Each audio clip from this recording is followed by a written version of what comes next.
യൂട്യൂബിന് വിട.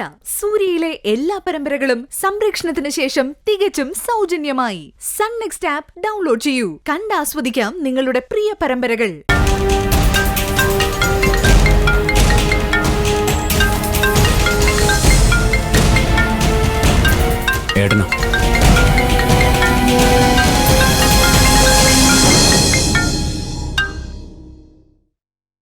Hello ഇന്ദ്രേട്ടാ.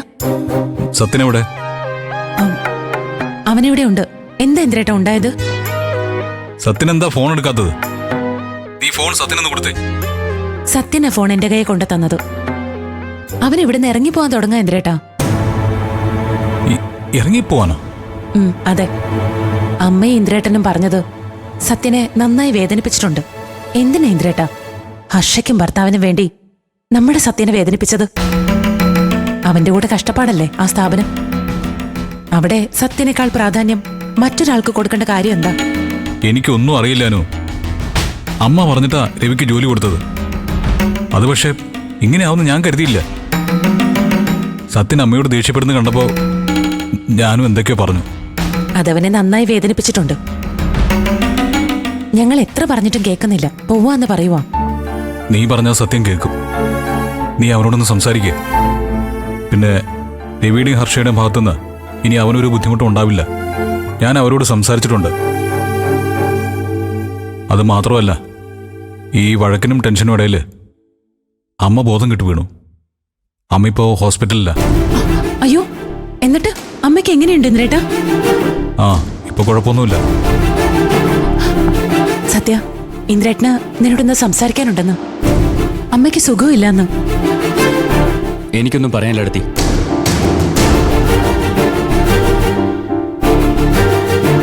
Phone വാങ്ങി സംസാരിക്കും മോനെ. നിന്റെ അമ്മയോ ഏട്ടനോ അത് മറക്കണ്ട. ദാ സത്യ, ദാ.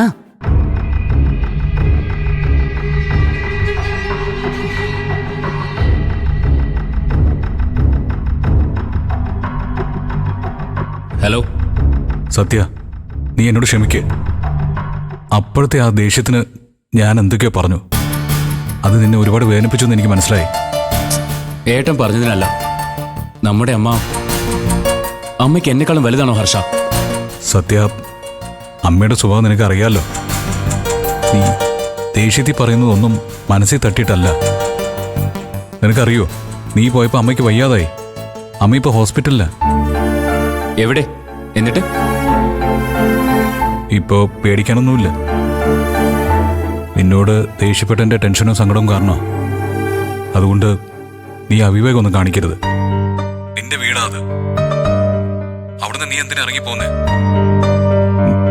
നിനക്കറിയാലോ സത്യ, അമ്മയ്ക്ക് വേദനിച്ച അതെനിക്ക് സഹിക്കില്ല. നീ അമ്മയോട് എതിർത്ത് സംസാരിച്ചപ്പോഴാ ഏട്ടന് ദേഷ്യം വന്നേ. ഏട്ടാ, തെറ്റാര് ചെയ്താലും അത് ചൂണ്ടിക്കാണിക്കുന്നതിലും തിരുത്തുന്നതിലൊന്നും ഒരു പ്രശ്നമില്ല. അതിപ്പോ അമ്മ ചെയ്താലും. എടാ പോട്ടെ. ഞാൻ രവിയെ വിളിച്ച് വാൺ ചെയ്തിട്ടുണ്ട്. ഇനി അങ്ങനെ ഒന്നും ഉണ്ടാവില്ല. അമ്മയ്ക്ക് സുഖമില്ലാതിരിക്കുന്ന ഈ സമയത്ത് ഇനി നീ വീട്ടിൽ നിന്ന് പോയെന്നും കൂടി അറിഞ്ഞാ നമ്മുടെ അമ്മയ്ക്കത് സഹിക്കില്ല. ഞാൻ കാരണം നമ്മുടെ അമ്മയ്ക്കൊന്നും സംഭവിക്കില്ല. ഞാൻ ഒരിടത്തും പോവില്ല. ഇപ്പോഴാ ഒരു സമാധാനമായത്. അമ്മയ്ക്ക് കുഴപ്പമൊന്നുമില്ലല്ലോ? ഇല്ല, നീ പേടിക്കണ്ട. ഞാനിവിടെ ഉണ്ടല്ലോ. സത്യ, അവിടുത്തെ കാര്യങ്ങൾ നീ വേണം നോക്കാൻ. ശരിയേട്ടാ. അമ്മയ്ക്ക് എന്താ സത്യ പറ്റിയത്? BP കൂടിയതാവും. കുഴപ്പമൊന്നുമില്ലെന്നാ ഏട്ടൻ പറഞ്ഞത്. ഓ, ഏതായാലും വലിയൊരു മഴ പെയ്തു തോർന്ന പോലെയുണ്ട്. ഇനി ഈ ബാഗ് കൊണ്ട് അകത്ത് വെക്കാലോ അല്ലേ? പിന്നെ അതൊക്കെ കഴിഞ്ഞില്ലേ? അതെ അതെ, രക്തബന്ധം അങ്ങനെയാ. അതത്ര എളുപ്പമൊന്നും മുറിച്ചു മാറ്റാനൊന്നും പറ്റില്ല. ഈ മരുന്നൊന്ന് വാങ്ങണം. താഴെ ഫാർമസിയിലുണ്ട്. ശരി.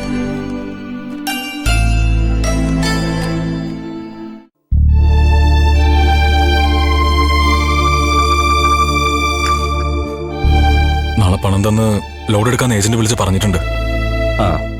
അതൊക്കെ പാക്ക് ചെയ്ത് വെച്ചിരിക്കല്ലേ രഘുവേട്ട? എന്നാലും അതൊന്നുകൂടെ ചെക്ക് ചെയ്യാൻ പറയണം. എല്ലാം റെഡിയാക്കി തന്നെ വെക്കണം. നമ്മുടെ ഭാഗത്തു നിന്ന് ഒരു ഡിലേയും ഉണ്ടാവാൻ പാടില്ല.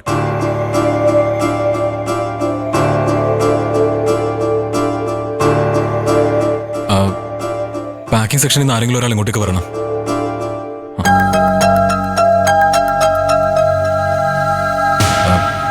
ശബരി പറഞ്ഞ പോലെ നമ്മുടെ ഭാഗത്തുനിന്ന് ഒരു മിസ്റ്റേക്ക് ഉണ്ടാവരുത്. ഒന്നുകൂടെ ചെക്ക് ചെയ്തേക്കാം.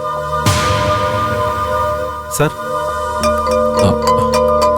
നാളെ പോകാനുള്ള ലോഡെല്ലാം ഒന്നുകൂടെ ചെക്ക് ചെയ്യണം. അതൊക്കെ റെഡിയാണ് സർ.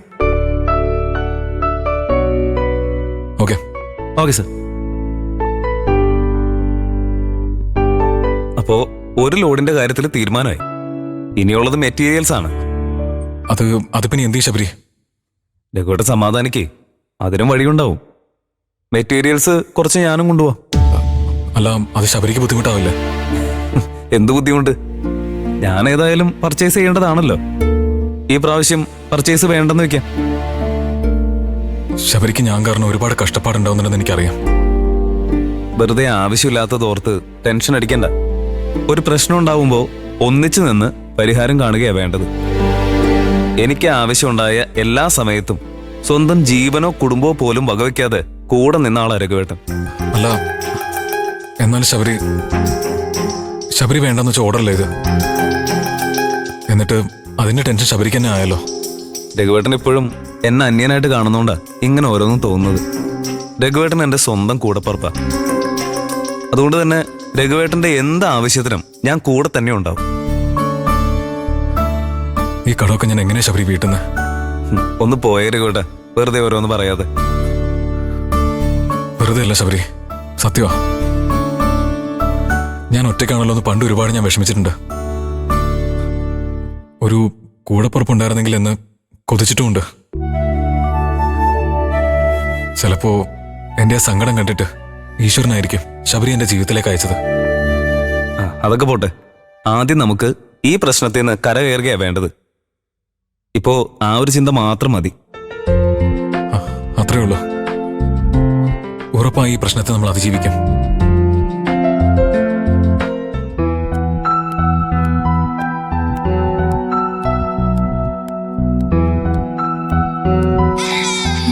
അയ്യോ, ആർച്ചമോളും ഭദ്രമോളും കരയുന്ന ശബ്ദമാണല്ലോ. ചേച്ചി, അമ്പിളി ചേച്ചി, ചേച്ചി.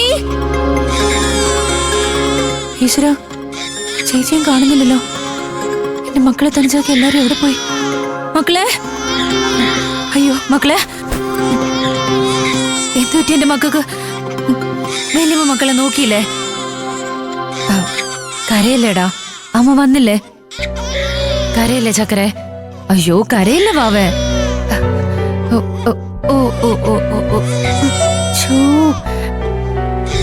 അമ്പിളി ചേച്ചിക്ക് എന്റെ മക്കളെ തനിച്ചാക്കി പോവാൻ തോന്നിയല്ലോ. ഓ ഓ ഓ വാവോ, കരയില്ലേ, കരയില്ല കരയില്ല കരയില്ല. ഓ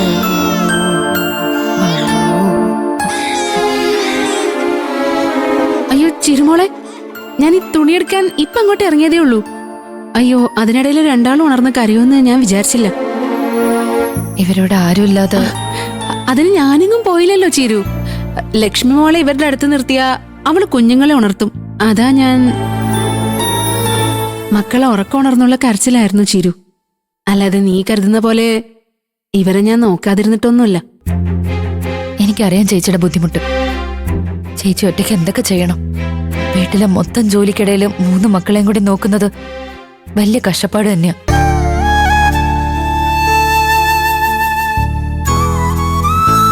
ഇവരാണെങ്കിൽ ചെറുതല്ലേ, എപ്പോഴൊരു ശ്രദ്ധ വേണം. അതുകൊണ്ട് ഇവരെ നോക്കാൻ ഞാൻ ആരെങ്കിലും വെച്ചാലോന്ന് ആലോചിക്കുക ചേച്ചി. നീ എന്തൊക്കെയാ മോളെ ഈ പറയുന്നേ? മക്കളെ നോക്കാൻ വേറെ ആളെ വെക്കാനോ? അപ്പൊ ഞാൻ കുഞ്ഞുങ്ങളെ വേണ്ടതുപോലെ ശ്രദ്ധിക്കുന്നില്ല എന്നല്ലേ അതിനർത്ഥം? അയ്യോ അതല്ലേ ചേച്ചി, ചേച്ചിക്ക് ഇവിടെ അച്ഛന്റെയും രഘുവേട്ടന്റെയും മഞ്ചാടിയുടെ ഒക്കെ കാര്യങ്ങൾ നോക്കണ്ടേ? അപ്പൊ ഒരാള് സഹായത്തിനുള്ളത് നല്ലതല്ലേ ചേച്ചി? എന്റെ മക്കളെ നോക്കാൻ എനിക്ക് ആരുടെ സഹായം വേണ്ട ചീരു. അച്ഛനും രഘുവേട്ടനും മഞ്ചാടിയും കുഞ്ഞുങ്ങളൊന്നുമല്ലല്ലോ. അവർക്ക് അവരുടെ കാര്യങ്ങൾ നോക്കാൻ അറിയാം. അവരുടെ ഉള്ളപ്പോ മക്കളെ നോക്കാറുമുണ്ട്.